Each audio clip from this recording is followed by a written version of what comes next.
My guest has just authored a memoir. It's fabulous. It's called Loud. I felt privileged that I was asked to blurb the book. Read it, and I wrote the following. Raucous, rambunctious, and riveting, Angelo Cataldi's memoir is both a front row seat to the last 3 decades of Philly sports and a revealing look at how an old-school master of talk radio plied his trade in a tough town. Loud is a masterclass for his alma mater, the Columbia Graduate School of Journalism, assuming they can stomach the political incorrectness inherent in his success. This is Angelo Cataldi, author of Loud, How a Shy Nerd Came to Philadelphia and Turned Up the Volume in the Most Passionate Sports City in America. You know I wouldn't say it if I didn't mean it. I love the book, Angelo, and it's nice to have you here. Well, Michael, I'm honored that you gave me that blurb. I think until then, the publisher didn't think they had much, but when they heard your name, they went, maybe this isn't that bad. You know, thank you. Okay, here's what I most want to ask you. 30 years of morning drive radio, and you ruled this town. What time were you getting up then? And then selfishly, I want to know, what time are you getting up now? Happy to tell you. 2:30 a.m., because I wasn't a napper, so I got up and caught up on all the sports when I woke up that morning. Now I'm getting up around 8:30, wow. 6 hours later, and it's Michael. It's a whole different lifestyle. Thank you, retirement. I love it. Okay, but Angelo, even on the weekends, I can't get past 5 a.m. I feared that it's so ingrained in me now that when I retire, I'll never be able to sleep till 8:30. It'll take a while, Michael, but you'll get there because you won't feel the same challenge every day. You're just going to kind of relax a little more, you know. And in Philadelphia, I couldn't do that when I was on the air. You know that. You have to yell and scream to get the people awake. I was thinking about you on Thanksgiving because USA Today released this survey. They surveyed the players of NFL teams, and they asked them about the loudest and the proudest fans and the worst fans. And they ended up concluding, not a surprise, I guess, to some, that Philadelphia Eagle fans, the voted most annoying by players in the league, interestingly followed by Dallas.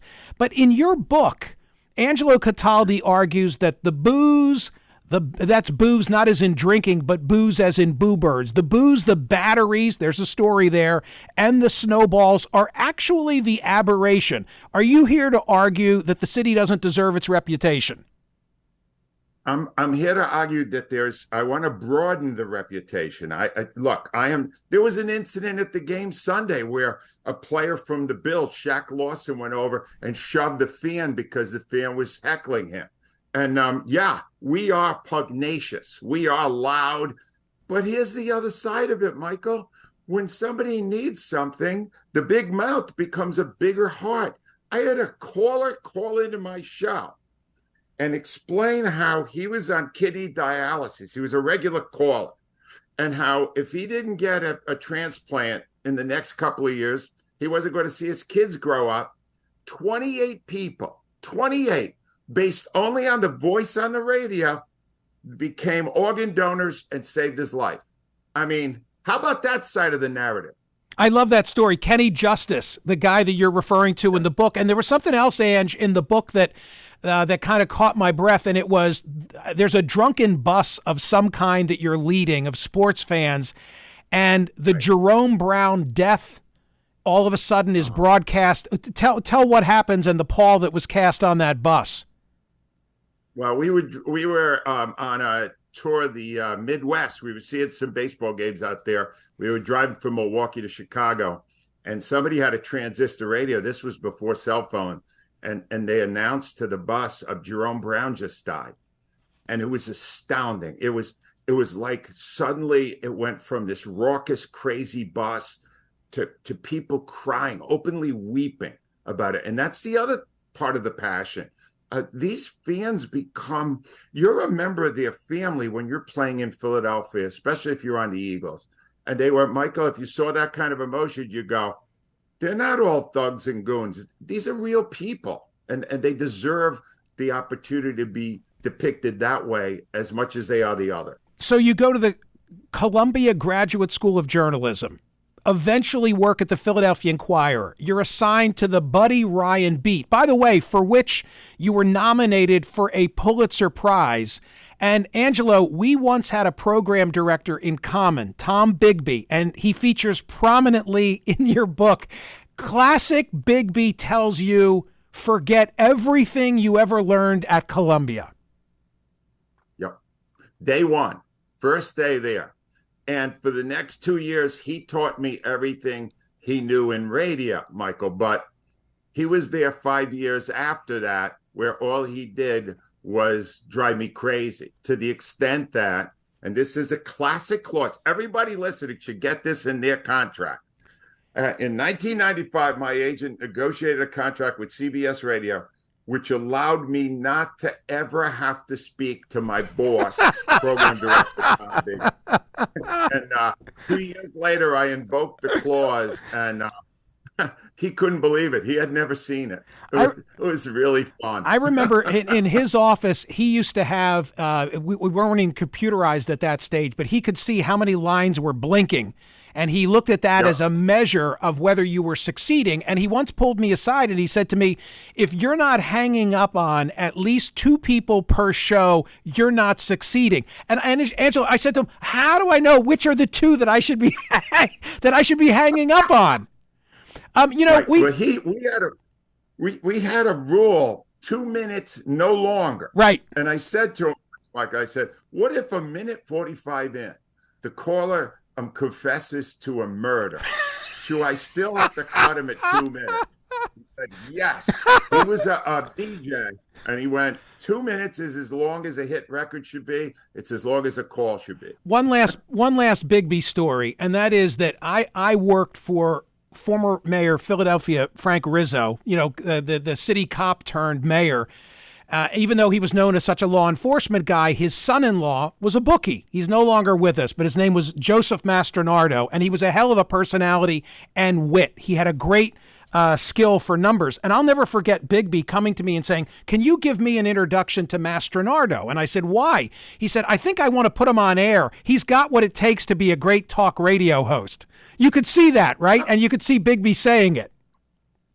Oh, 100%. And then Bigby would hope that the cops would bust in and arrest him on the air, because that's great radio. Exactly. Angelo, today we take for granted the behemoth that talk radio, sports talk radio has become. But back in the late 80s, correct me if I'm wrong, Ed Snyder, the owner of the Flyers, he buys the station that is WIP. And then it's Tom Brookshire, who was a legend player for Philadelphia, the Eagles, come to you. It's not that you have any broadcasting chops that they knew of, right? None, zero, no experience whatsoever. And yet they put you on the air, and it's a blank slate from the get-go, but you warm to it. Well, here's the thing, Michael. I have asked all people that might have tapes of those first 4 or 5 years, please get rid of them, because I do not want to be held to the way it was while I was learning how to do it. But eventually I picked up enough of it to survive 33 years. And that's what the book is. It's all the crazy stories that happen. So in the epilogue of the book, I've got this odd habit where I like to start at the end, acknowledgments, epilogue if there is one. You say this, you say, the best advice I got in my life came from Professor Norman Isaacs back in 1976 at Columbia University. I didn't realize this until I wrote the book and kept revisiting his plea to hold the people in authority accountable. Not many lessons in journalism translated to talk radio, but that one did. Hold the people in authority accountable, never compromise your honest opinion, tell the truth. And for 3 decades, you applied that. Many of them didn't like it, but you applied that to every sports figure who came through Philadelphia. When I read that paragraph, it occurred to me, you could have done a hell of a job if you chose to, talking about politics, doing the sort of thing that I do. Did that ever tempt you? I got a sampling of it during the pandemic, because there was a period with no sports. So we dipped our toe in politics, Michael, and hell no. No, thank you. God bless you that there are people out there that want to deal with real life. We're in sports, fun and games. I don't want real life. I couldn't wait for sports to come back. Never. Okay, I but never would've liked there are a couple of exceptions because you made national news. I remember it so well in 2008 because you had an interview with Senator Barack Obama, and he came on and he made a comment about, what was it, Ange? His grandmother, right? He said his grandmother would have moved to the other side of the street if a black person were walking down the street. Michael, the real story of that is that's why I should never do politics. He was only coming on the show to give us our NCAA tournament picks. And I didn't know that. So I prepared a interview. He hadn't been prepped for it. So he just spoke off the cuff, and it created this big problem. He did come back on the next week and made his picks. I didn't ask him a single political question. Okay, Nothing. but then, and anybody who knows anything about Philadelphia radio knows what a sports fan Ed Rendell always has been, and what a super fan of yours, the former mayor, former governor, head of the DNC, has been.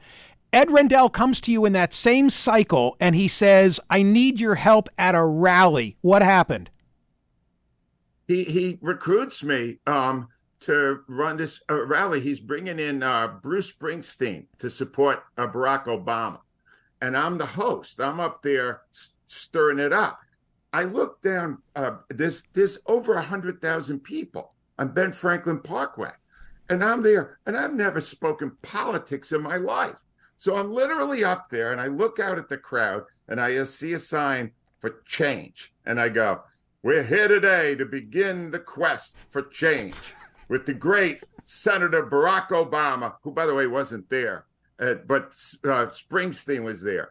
And then I just faked it. Then I got Rendell up, right? Now Bruce is ready to come on, and Rendell won't give up the mic. He's doing a stump speech, and they're trying to yank him. I literally had to stop the mayor who became the governor and say, you got to get off here. Bruce is coming on. They don't want to hear you anymore. One of the highlights of my professional life I enjoyed with you, 2008. I think you say in the book, and I'm not going to challenge you, that there have been 100 seasons of no champion in Philadelphia. And then the Philadelphia Phillies changed that. And my recollection of my day was doing sort of commentary in the morning on one side of Broad Street about the parade. By the way, the parade hadn't even begun yet. So what the hell we were talking about, I have no idea. I now know the story from the book about what was going on in your world, which is that your show was way oversold and you were not a happy camper. But then at the end of the day, we unite in Citizens Bank Park. We're sitting in the Eagles broadcast booth, and we are providing like commentary together on both of our stations for the finale of the Phillies parade. It was a hell of a day. It was also, Ange, the day of World Fucking Champions, and I can say that because it's SiriusXM with Chase Utley. What do you remember of that day? Well, first of all, that ended up getting our station, WIP, in trouble because the F word went out on the air. What I remember is I'm bitter. You understand, Michael? I'm bitter because, yes, they oversold the show to the tune of we were doing 24 minutes of radio per hour, and they had 36 minutes of commercials, which is ridiculous. Then I get to work with you, and the only reason I agreed to do a double shift is I really wanted to work with Michael Smerconish. And then I found out after we did that whole rally, we were working together, that most of the rally was only broadcast on your station because my station had commercials all day. And I was doing work for your station, not my own. I'm still bitter. Let's listen. I've got 60 seconds. This is the only 60 seconds I possess. I desperately want to find the full day with Angelo, but here's part of it. Go ahead. Phillies fans assistant general manager for scouting and player development, Mike Arbuckle. I got to tell you, there is not one person they're leaving out of this. Andy Tracy. If they start introducing the second cousins, I'm leaving, Michael. If Brazier comes out in a convertible, we're done. Yeah. We go if Brazier comes out. Agreed? Right. We will go back to regularly scheduled programming. Fun and games director John Brazier. Greg Golson Gets his own car. Yeah, that's the end. Phillies fans now making his way up the red carpet with the World Series trophy. Oh, look at Charlie. And a manager of the world champions, Charlie Manuel. And Charlie has the trophy in his hands, and he's ceremonially marching up. That was This October is, 3rd. That was Halloween 2000. You know, it's funny. They of course they insisted on this, but I really warmed to Charlie. He was a regular guest of mine, so it was natural that I would be a part of this. But you know, you would be on WIP, you know, busting their chops every day, right? So that had to be a little uncomfortable for you. Oh, yeah, but it was typical. I was usually negative toward all of these teams. But I hadn't heard that since 2008, Michael, and neither had the WIP listeners because we were probably in a commercial when that was playing. Hey, you can't leave me. By the way, the book is called Loud, and the author is Angelo Cataldi, and it's a hell of a read, and you can get it wherever you get your books. But you can't leave without saying something about Wing Bowl. How in the world did it stay on air for all that time? Angelo, I wrote a column for the Daily News in 2002 about Wing Bowl. I don't even know if I can read my column about what used to take place at Wing Bowl, much less host it. How did you stay on so long? It was a radio promotion where we had an arena, 20,000 seats, and we filled them every year to see these big fat guys eating chicken wings.